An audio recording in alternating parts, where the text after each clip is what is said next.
जय श्री राम। बहुत स्वागत मेरे मिथुन राशि के प्यारे जातक जातिका। मैं हूं आपके साथ आपका अपना डॉक्टर राज मिश्रा और यह है आपका अपना पसंदीदा प्रोग्राम। अच्छा, चलिए बात कर लेते हैं कि जून आपके लिए आखिर रहेगा कैसे, क्या खास है। जून में बहुत सारा परिवर्तन होने जा रहा है और एक बड़े परिवर्तन की अगर मैं बात कर रहा हूं तो मैं वो देख पा रहा हूं स्वयं के राशि स्वामी का स्वग्रही होकर बृहस्पति के साथ गोचर करना। आप सोचिए, 12 वर्ष के बाद ऐसी परिस्थिति हुई है जब आपकी राशि में स्वयं देवगुरु बृहस्पति गोचर करने आए हैं। ग्रहों के राजा, ग्रहों के गुरु गोचर करने आए हैं और साथ में अगर गुरु के साथ राशि स्वामी मिल जाएंगे तो ये परिवर्तन शायद बहुत बड़ा परिवर्तन होता है। क्या होगा इसका इंपैक्ट आपके लिए, कुछ और रिसर्च आपके लिए खास की है, उस पर भी जानकारी देंगे। लेकिन सबसे पहले आपको कह देता हूं, यदि आप श्री राम कथा, श्रीमद् भागवत कथा, श्री शिव महापुराण की कथा संगीतमय कराना चाहते हैं तो ऐसे परिस्थिति में नंबर आपके सामने है। आप मुझे प्लीज कॉल कर सकते हैं। रात को 9 बजे और दोपहर को 12 बजे मैं आपके लिए लाइव आता हूं। अगर आप चाहते हैं लाइव मुझसे बात करना, मेरे साथ जुड़ना, तो आप प्लीज मुझे कॉल कर सकते हैं और मेरे साथ बात कर सकते हैं। चलिए अब सबसे पहली चर्चा प्रारंभ करते हैं कि, और कॉल अपॉइंटमेंट लेकर भी आप जब चाहें तो मेरे से आराम से बात कर सकते हैं। स्वास्थ्य के पॉइंट ऑफ व्यू से अगर मैं देखूं तो ये महीना कैसा रहेगा, मस्तिष्क कितना काम करेगा, क्या इस महीने लिए गए डिसीजंस मेरे लिए बेहतर होंगे, क्या मैं इंपॉर्टेंट डिसीजन इस महीने में ले सकता हूं। अगर मैं इन सारे विषयों पर चर्चा करूंगा तो मैं कह सकता हूं यस, ये माह आपके लिए गोल्डन पीरियड हो सकता है इंपॉर्टेंट डिसीजन लेने के लिए, related to married problem solve करने के लिए या मैरिज करने के लिए। मैं ये कह सकता हूं कि ये महीना प्रोफेशनल लाइफ के लिए, ये वर्ष भी प्रोफेशनल लाइफ के लिए एक बेहतरीन रिजल्ट देने वाला होगा। तो आइए सबसे पहली बात करते हैं हेल्थ को लेकर के। देखिए, आपके राशि में 12 वर्ष के बाद बृहस्पति गोचर करने आए हैं और उसमें भी बुध का 6 तारीख को आकर स्वयं की राशि में गोचर करना एक तो स्वास्थ्य में बहुत दिन से चल रही प्रॉब्लम को सॉल्व करने वाला होगा। बहुत दिन से जो दिक्कतें चल रही हैं वो दिक्कतें हमारी सॉल्व होंगी। बुद्धि में एक डिफरेंट तरीके से काम करने का वो आएगा, मतलब एक ऊर्जा आएगी, एक डिसीजन लेने की क्षमता आपकी स्ट्रांग होगी, लोगों में आपकी रिस्पेक्ट बढ़ेगी, रोग इत्यादि से शरीर को निवृत्ति मिलेगी, एक नई ऊर्जा आप जरूर अपने जीवन के अंतर्गत देख पाएंगे। यदि कोई डाटा मौजूद होता जिसमें यह चेक किया जा सकता था कि सबसे सटीक, सबसे बेहतरीन डिसीजन इस माह में किसने लिया है जून में, तो मुझे लगता है वो मिथुन राशि के लोग ही मिलते, कि मिथुन राशि को मैं बहुत स्ट्रांग अपनी दृष्टि में देख पा रहा हूं।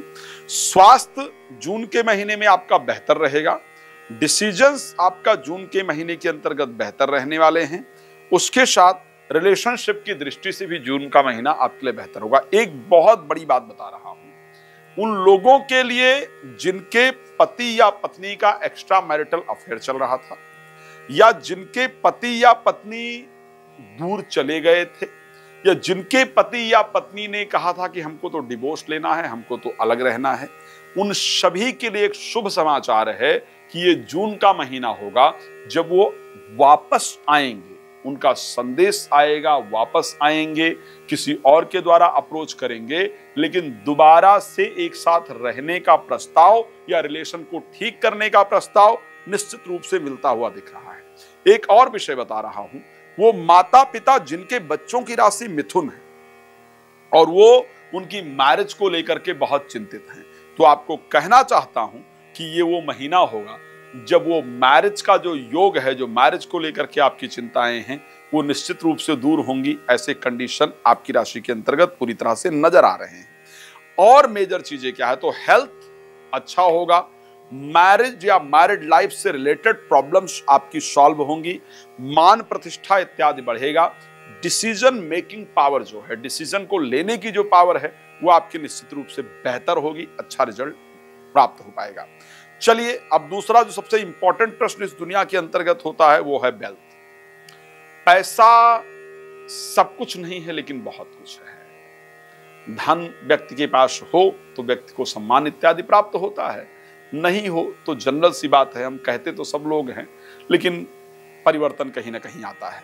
तो अगर मैं पैसे की दृष्टि से इस समय को देखूंगा तो आर्थिक परिस्थितियां जून के महीने में करीब करीब ठीक ठाक रहेंगी और पैसा जो फंसा हुआ था, उलझा हुआ था या लड़ाई झगड़े के कारण चला गया था, वो पैसा आपका निश्चित रूप से वापस आएगा। बिकॉज 11th हाउस के स्वामी जो मंगल है वो केतु के साथ जाकर के 3rd हाउस में गोचर करेंगे, तो पैसा इत्यादि आपके पास जरूर आएगा, धन आने का योग बनेगा। मैं बहुत बड़े अमाउंट की बात नहीं कर रहा हूं, लेकिन पैसा आएगा जरूर। अब और बात कर लेते हैं कि पढ़ाई को लेकर के ये महीना कैसा रहेगा। पढ़ाई में क्योंकि 29 तारीख तक जो एजुकेशन के स्वामी शुक्र हैं 11th हाउस में गोचर करेंगे, उनकी दृष्टि पंचम भाव पर होगी, इसलिए एजुकेशन की दृष्टि से भी ये माह आपके लिए शानदार रहेगा। संतान इत्यादि का योग बनेगा और संतान को लेकर के अगर कोई चिंता मन के अंतर्गत है तो वो आपके निश्चित रूप से दूर होगी। ये परिस्थिति भी आपके लिए एक बेहतर परिस्थिति है। आखिर इन सभी चीजों के बीच में एजुकेशन अच्छा रहेगा, संतान को लेकर के बेहतर है, मैरिड लाइफ को लेकर के बेहतर है, आर्थिक परिस्थिति को लेकर के बेहतर है, तो फिर प्रोफेशनल लाइफ की क्या कंडीशन है? क्या प्रोफेशनल लाइफ में कुछ बेहतर मिलता हुआ दिख रहा है? देखो, ये तो बात क्लियर है कि यहां पर इस टाइम पर शनि गोचर कर रहे हैं, राहु इस स्थान से मुक्त हो चुके हैं, तो ऐसे कंडीशन में प्रोफेशनल लाइफ के अंतर्गत स्ट्रगल ज्यादा करना पड़ रहा है, मेहनत ज्यादा करना पड़ रहा है, उतना रिजल्ट नहीं मिल रहा है और अब तो भगवान से भरोसा उठने लगा है, पूजा पाठ भी करने का मन नहीं करता है। लेकिन हारिए न हिम्मत, बिसारिए न राम को, भगवान की आराधना करते रहिए। प्रोफेशनल लाइफ में एक अच्छा बदलाव, एक अच्छा परिवर्तन 20 तारीख के बाद मुझे जरूर दिख रहा है। कुछ महीनों को बता रहा हूं, कुछ तारीखों को बता रहा हूं आपको, इनको प्लीज नोट कर लीजिएगा। इसके अकॉर्डिंग आपका महीना बीता है या नहीं बीता है मुझे लिख करके बताइएगा, कमेंट करके बता सकते हैं, मुझे मैसेज कर सकते हैं। उसके अकॉर्डिंग मैं आगे की जो रिसर्च आपके लिए है उसको करने का प्रयास करूंगा। सबसे पहले 1 से लेकर के, और अगर मैं 4 तारीख की बात करता हूं तो 1 से 4 के बीच में भाई बहनों से लड़ाई हुई या नहीं, भाई बहनों से लड़ाई होगी, कॉन्फिडेंस लेवल आपका बहुत डाउन होगा, क्रोध में बहुत ज्यादा वृद्धि होगी और यात्रा होगी। ये 4 चीजें इन 4 दिनों के अंतर्गत 1 से लेकर 4 तारीख तक मुझे बताइएगा कि ऐसा मेरे साथ हुआ है या नहीं हुआ है। मेरे हिसाब से ऐसा होना चाहिए, अगर नहीं हुआ है तो मैं अपने रिसर्च के डायरेक्शन को थोड़ा चेंज करने का प्रयास करूंगा। नेक्स्ट डेट पर हम बात कर लेते हैं 16, 17, 18, 19 और 20। 16 से लेकर के 4 दिन 20 तारीख के बीच में, इस दिन में क्या होगा? इस दिन एक तो पूजा करने का मन नहीं करेगा, धर्म कर्म का मन बिल्कुल नहीं करेगा, किसी अपने से लड़ाई इत्यादि हो बड़े से, इस प्रकार का योग है। मुझे बताइएगा ये सही रहा है या नहीं रहा है। साथ में आलस्य के कारण, ना ध्यान देने के कारण कोई काम आपके हाथ से निकल जाए, इस प्रकार की परिस्थिति है। ये मेरा एक पार्ट ऑफ रिसर्च है, प्लीज मुझे बताइएगा ऐसा आपके साथ हुआ है या नहीं हुआ। बाकी रात को 9 बजे, दोपहर को 12 बजे आप मेरे साथ लाइव जुड़ सकते हैं, जुड़ सकती हैं, बातचीत कर सकते हैं। भगवान आपको बहुत प्रसन्न रखें। कथा के लिए मुझे कॉल कर सकते हैं, राम कथा, भागवत कथा, शिशु महापुराण कथा के लिए आप मुझे कॉल कर सकते हैं। आप प्रसन्न रहें, इसे शुभकामना के साथ। धन्यवाद। जय श्री राम।